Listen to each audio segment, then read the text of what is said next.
வணக்கம் ஃப்ரெண்ட்ஸ். ஓம் நம சிவாய. அகஸ்தியர் வழிபடாத சிவன் கோவில்களே இல்லை அப்படின்னு சொல்ற அளவுக்கு நம்ம அதிகமா போய் வணங்குற இடம் எல்லாமே அகஸ்தியர் வழிபட்ட இடமாவே இருக்கு.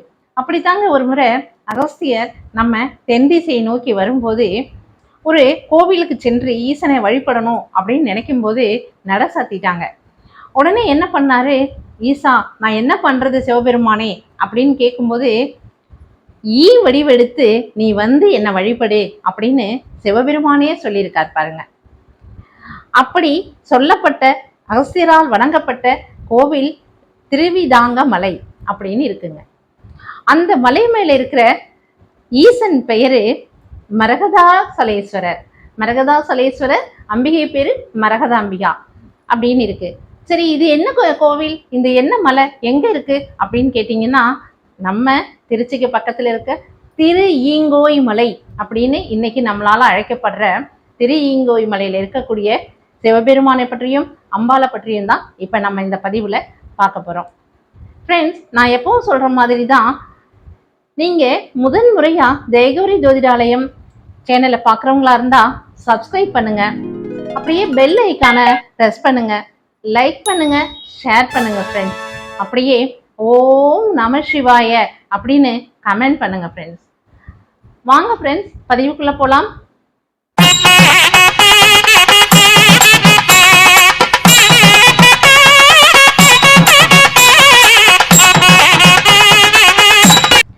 திருவிங்கநாதர் மலை அப்படின்னு சொல்லக்கூடிய அந்த மலையில மருதாசலேஸ்வரர் மரகதாம்பிகா வந்து அருள்பாலிச்சுக்கிட்டு இருக்காங்க. இந்த மலையில அருள்பாலிச்சுக்கிட்டு இருக்கிற இவர்களை வணங்குறதுக்காக கைலாயம் சென்று விட்டு தென் திசையை நோக்கி வந்துகிட்டு இருக்காரு யாரு, நம்ம அகஸ்தியர் முனி. அகஸ்தியர் முனி வந்துட்டு இருக்காரு. வந்து எப்படியும் நட சாத்திரத்துக்குள்ள இங்க இந்த மலையில இருக்கக்கூடிய நம்ம ஈசனை சிவபெருமானை தரிசிச்சிடணும் அப்படின்னு சொல்லிட்டு எவ்வளவோ வேகமா ஃபாஸ்டா வந்தாலும் அவரால் முடியல. ஏன்னா மலை மேல இருக்க கோவில் அப்படிங்கிறதுனால சீக்கிரமாவே நடைய சாத்திட்டாங்க. ரொம்ப மனசு வருத்தப்பட்டு அங்க அமர்ந்து அகஸ்திய முனிவர் தவம் இருந்துகிட்டு, ஈசனே உங்களை நான் எப்படியாவது வழிபடணுமே அப்படின்னு சொல்லி கேட்கும்போது சிவபெருமான் அசரீதியா சொல்றாரு, அகஸ்தியரே நீங்க கவலைப்பட வேண்டாம், பக்கத்துல இருக்கக்கூடிய இந்த குளத்துல திருக்குளத்துல நீங்க குளிங்க, குளிச்ச உடனே ஈ சுரூபம் எடுத்துருவீங்க. அந்த ஈ உருவம் எடுத்துட்டு நீங்க வந்து என்னை வணங்குங்க. வணங்கினதுக்கு அப்புறம் திரும்பவும் வந்து அந்த குளத்துல குளிக்கும் போது உங்களுடைய உண்மையான அந்த சரீரம் கிடைச்சிரும் அப்படின்னு ஆசிரியரியா சொன்னார். உடனே நம்ம அகஸ்திய பெருமானும் சிவபெருமானை வழிபட்டாலே போறோம் அப்படிங்கிறதுல தானே எப்பவுமே இருப்பாங்க. நம்மவே எப்ப பார்த்தாலும் என்ன பண்ணிட்டு இருக்கோம், ஓம் நம சிவாயா அப்படின்னு தான் சொல்லிகிட்டே இருக்கோம் இல்லையா, ஸ்மரணம் பண்ணிகிட்டே இருக்கோம். அவர் அகஸ்திய முனிவராச்சே, அவர் உடனே அந்த குளத்துல போய் குளிச்சாரு. குளிச்ச உடனே என்ன ஆனாரு, இத்தினூண்டா ஒரு ஈ வடிவமா ஆயிட்டாரு. ஈ வடிவமாகி நேரா சிவபெருமானையும் அம்பிகையும் போய் வணங்குறாரு.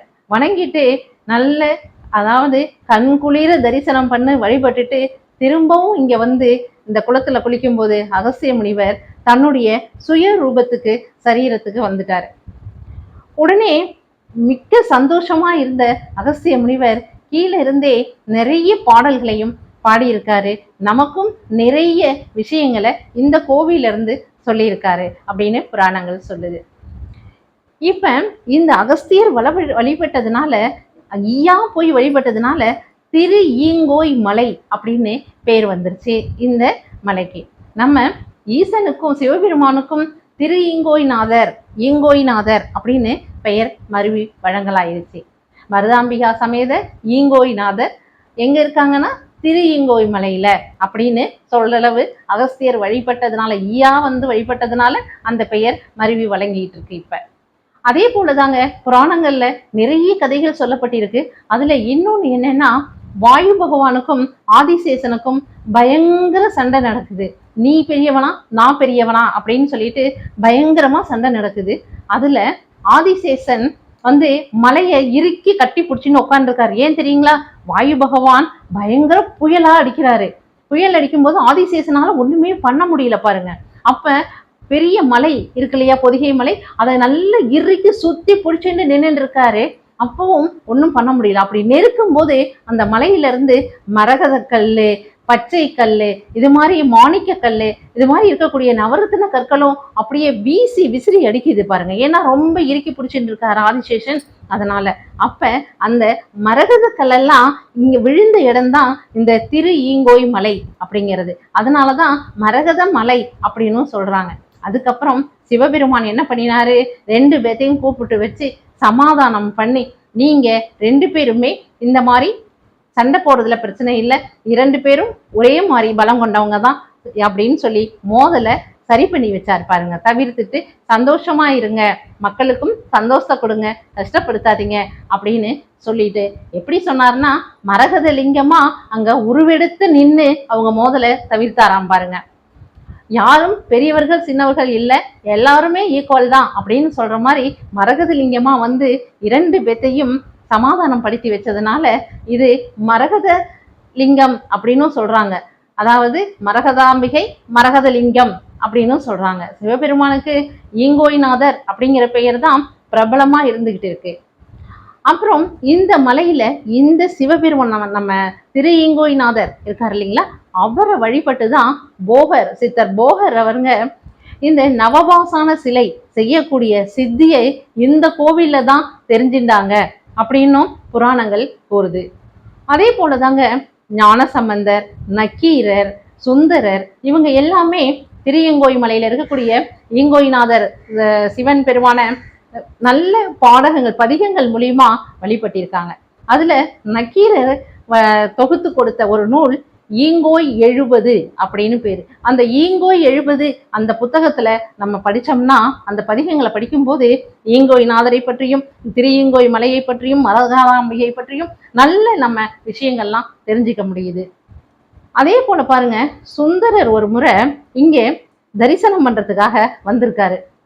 வந்த சமயத்துல ஈசன் தான் திருவிளையாடல் அதிகம் பண்ணுவார் இல்லையா, அப்ப என்ன பண்ணிட்டாரு, அங்க இருக்கக்கூடிய ஒரு புளிய மரத்துக்குள்ள போய் ஒளிஞ்சின்ட்டாராம். புளிய மரத்துக்குள்ள போய் யார் ஒளிஞ்சின்றது, நம்ம சிவபெருமான் போய் ஒளிஞ்சின்ட்டாராம். ஒளிஞ்சிட்டா இங்க வந்து பாக்குறாரு, கோவில்ல வந்து பாக்குறாரு, நம்ம சிவபெருமான காணோம், ஈங்கோய்நாதரை காணோம். அழைச்சு அதாவது அவரை வாங்கோ வாங்கோன்னு சொல்லி சொல்லி சிவபெருமானே வாங்கோ எனக்கு தரிசனம் கொடுங்கன்னு சொல்லிட்டு பதிகங்கள் பாடுறாரு. அழைச்சு ரொம்ப முடியாமவே போயிடுது பாருங்க. அந்த டயத்துலதான் சிவபெருமான் என்ன பண்றாரு, தங்க புளியம்பலம் எடுத்து தூக்கி அவர் மேல போடுறாரு. எங்க இருந்து, அந்த புளிய மரத்துல இருந்து தங்க புளியம்பலத்தை எடுத்து போடுறாரு. போட்டு நான் இங்கதான் இருக்கேன் அப்படின்னு காமிச்சு கொடுத்துட்டாரு, தனக்கு தானே காமிச்சு கொடுத்துட்டாரு. உடனே ஈசா இவ்வளவு தூரம் இங்கே இருந்து என்னை எப்படி வந்து சோதனை பண்ணிட்டீங்களே அப்படின்னு சொல்லிட்டு ஒரு பக்கம் மனசு வருத்தப்பட்டாலும், ஈஸ்வரன் நம்ம கிட்ட, நம்ம அப்பா நம்ம கிட்ட தானே விளையாடுவாரு. அது இல்லாம சுந்தரருக்கு அவர் ஃப்ரெண்டு மாதிரி வேற நம்ம சிவபெருமான் அப்படின்னு சொல்லிட்டு அவரை வழிபட்டாரு. வழிபட்ட கையோட புளிய மரத்துக்கிட்டையும் ஒரு சாபம் கொடுத்தாராங்க. எனக்கு தெரியாம ஈசன் தான் வந்து மறைஞ்சின்றாரு, ஒளிஞ்சின்றாரு அப்படின்னா நீ ஏன் இடம் கொடுத்த, அதனால இந்த ஈங்கோய் மலை ஃபுல்லா இனிமே புளிய மரமே வளராது அப்படின்னு சாபம் கொடுத்துட்டாரு பாருங்க. அதனால ஈங்கோய் மலை ஃபுல்லாவே புளிய மரமே கிடையாது. ஆனா ஒரு விசேஷம் பாருங்க, புளிய மரமே இல்லை, ஆனா ஸ்தல விருட்சமா புளிய மரம் தான் அப்படின்னு சொல்றாங்க. சரிங்க, இங்க வந்து வழிபட்டா என்ன பலன்கள் கிடைக்கும்னா, அதாவது படிப்பு வரல, இல்ல படிக்க இன்ட்ரெஸ்ட் இருக்க மாட்டேங்கிறான், நன்னா படிப்பான் ஆனா புக்கை தொட மாட்டேங்கிறான், இப்படியெல்லாம் ஒரு கஷ்டம் கவலை இருக்கக்கூடிய குழந்தைங்களுக்கு இங்க வந்து திரு ஈங்கோய்நாதரை நம்ம வழிபட்டு மரகதாம்பிகையை வழிபடும் போது அவர்களுக்கு அதற்கான சித்திகள் எல்லாமே நல்லபடியா நடக்குது அப்படின்னும் சொல்றாங்க. என்னன்னா நல்ல படிக்க வைக்கணும், நல்ல வேலைக்கு போகணும், குழந்தைங்க எல்லாத்துக்கும் முன்னாடி நல்ல ஒரு ரெஸ்பான்சிபிள் பர்சனா இருக்கணும் அப்படின்னு தானே பேரண்ட்ஸ் விரும்புறோம்.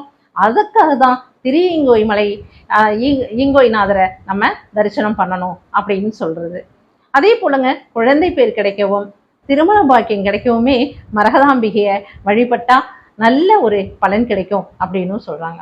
சரிங்க, திரு ஈங்கோய் மலை, திரு ஈங்கோய்நாதர் அப்படின்னு சொல்லி இவ்வளவு எல்லாம் சொன்னீங்க, அந்த திரு ஈங்கோய் மலை எங்க இருக்கு அப்படின்னு கேட்டா, திருச்சி சேலம் பைபாஸ் ரோடு இருக்கு இல்லைங்களா, அதுல 47வது கிலோமீட்டர்ல திரு ஈங்கோய் மலை இருக்குங்க. முசிறி அப்படிங்கிற ஒரு ஊர் இருக்கு. முசிறிக்கும் பக்கத்துல தான் இந்த குளித்தலை, முசிறி இந்த மாதிரி ஊர்களில் இருந்தும் நம்ம திரு ஈங்கோய் மலைக்கு போக முடியும். ஓகேங்களா ஃப்ரெண்ட்ஸ், ஒரு நல்ல பதிவு சொன்னேன்னு எனக்கு சந்தோஷமா இருக்கு. ஏன்னா திரு ஈங்கோய் மலை அப்படிங்கிறது சொன்னாலே அவ்வளவு புண்ணியம் கிடைக்கும் அப்படின்னு நம்மளை சிவனடியார் எல்லாத்துக்குமே சிவபெருமான் தானே எல்லாமே. அப்படி இருக்கும்போது ஈங்கோய்நாதரை நம்ம வழிபடணும், மரகதாம்பிகை அம்மையையும் வழிபடணும். ஓகே ஃப்ரெண்ட்ஸ், நல்ல பதிவை நான் கொடுத்துருக்கேன்னு ஒரு சந்தோஷத்தோட அடுத்த பதிவில் உங்களை சந்திக்கிறேன் ஃப்ரெண்ட்ஸ். பாய்.